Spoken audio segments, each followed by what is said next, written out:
Они элегантны и умны, проворны и любопытны, горласты и немного вздорны, преданы и в то же время злопамятны.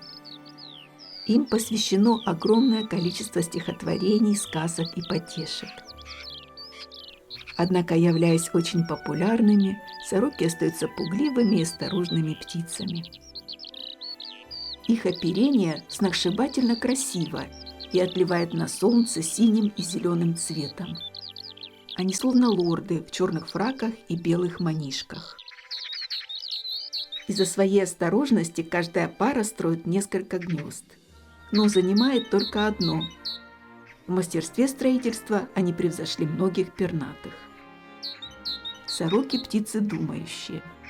При строительстве гнезда они сначала тщательно изучают дерево, выбирая подходящую развилку. Определившись с местом, отламывают подходящие по толщине и длине ветки и искусно укладывают. Сначала толстые, потом тонкие. Строительство идет целый месяц. Гнездо имеет шарообразную форму с крышей и боковым входом. Сводчатый навес предназначен для защиты яиц и птенцов от хищников. Стенки гнезда и крыша построены из веток. Лоток вложен из травы, листьев, корней, шерсти животных и обмазан глиной. Часто сороки вплетают в стенки проволоку, наглухо пришивая строение к дереву. Порой попадаются и такие одаренные особи, которые лоток не только штукатурят, но и обклеивают изнутри кусками клеенки. Иногда, построив два гнезда рядом, птицы делают между ними коридор из веток. Получается двухкомнатная квартира. Птенцы у сорок разновозрастные, так как самка начинает насиживать с первого яйца. Кормят детей оба родителя. Приносят они корм в специальных расширениях пищевода, расположенных под клювом. Сороки всеядны. В их рационе мелкие грызуны, насекомые, ягоды, отбросы. Для поддержания чистоты в гнезде взрослые птицы помет уносят или съедают. Если к гнезду приближается хищник и своими силами прогнать его не удается, они созывают соседей и прогоняют коллегиально. Причем на помощь могут позвать не только сорок, но и, например, грачей. Сами же очень любят разорять чужие гнезда. Как только предоставляется возможность, они готовы стащить яйца или птенцов других птиц. Не могут они устоять перед соблазном стащить и разные интересные вещички, которые несут в гнездо или прячут по различным щелям. Однако, кроме вреда в виде разорения гнезд, эти птицы приносят и огромную пользу, обеспечивая жильем других пернатых. В их гнездах часто селятся ушастые совы, пустельга, чеглок. Стрекот сорок очень специфичный, и спутать его с другими пернатами просто невозможно. С его помощью между птицами происходит обмен важной информацией. И не только между птицами. Сороки могут предупреждать об опасности людей, к которым хорошо относятся. Из рассказов очевидцев. Было это глубокой осенью. Семейная пара приехала на дачу, которая находилась возле леса. Женщина обратила внимание, что на бане сидела сорока и издавала звуки, похожие на ах-ах. Поведение птицы людям показалось странным. И мужчина пошел в лес проверить, в чем дело. Оказалось, в лесу горела сухая трава. Так сорока спасла лес и дачу от пожара. Еще один случай из жизни. Сорока, перелетая с дерева на дерево, громко стрекотала. Женщина спросила: «Чего ты кричишь?» Сорока не унималась. Женщина пошла за ней и увидела двух убитых куриц. Скорее всего, проделки хорька. В возрасте приблизительно 3 недели, еще не умея летать, птенцы сорок начинают вылезать из гнезда.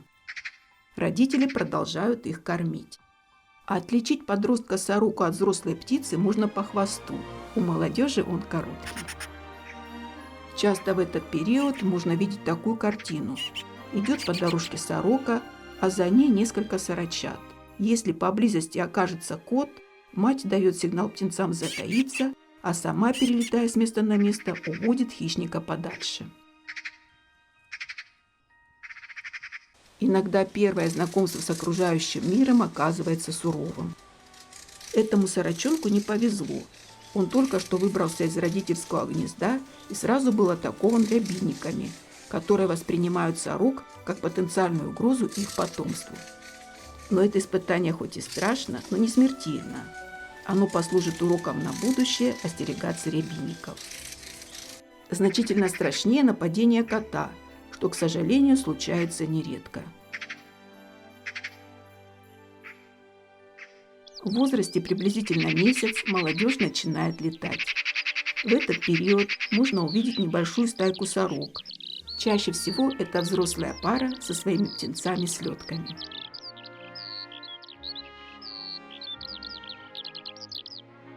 Сороки ведут оседлый образ жизни. Выводки постепенно собираются в стаи. К зиме они переселяются поближе к жилищу человека. Для сорок характерны коллективные ночевки, на которые собираются одна или несколько стай.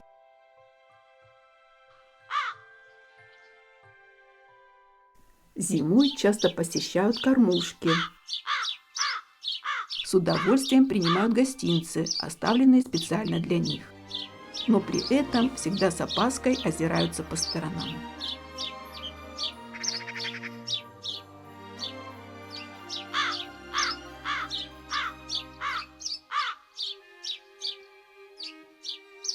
Сороки – злопамятные птицы.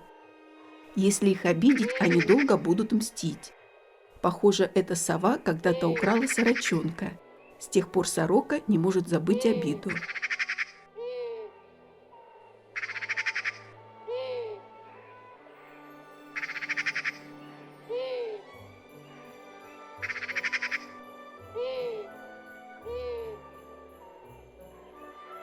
Из рассказов очевидцев.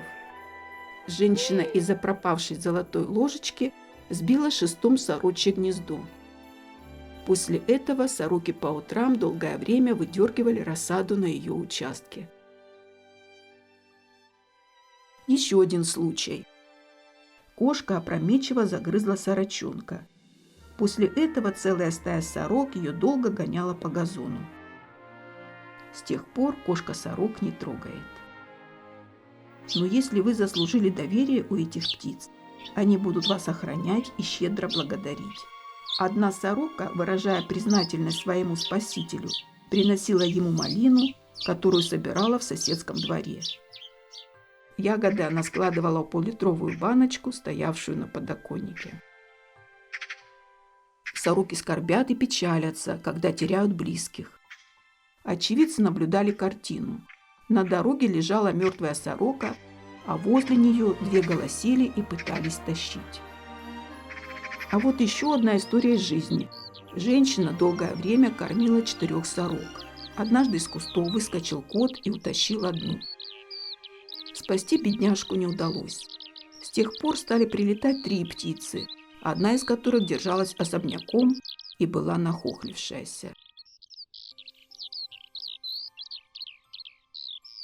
Случаются и совершенно невероятные истории. 2 7-летние девочки заблудились в лесу. Долго бродили и не могли найти дорогу домой.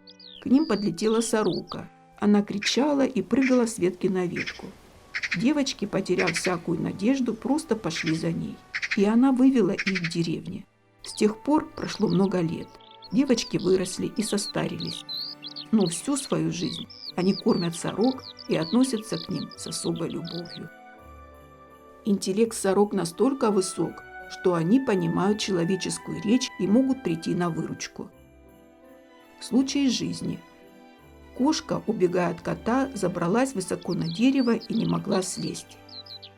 Ее хозяин очень волновался по этому поводу и попросил прилетевшую сороку помочь.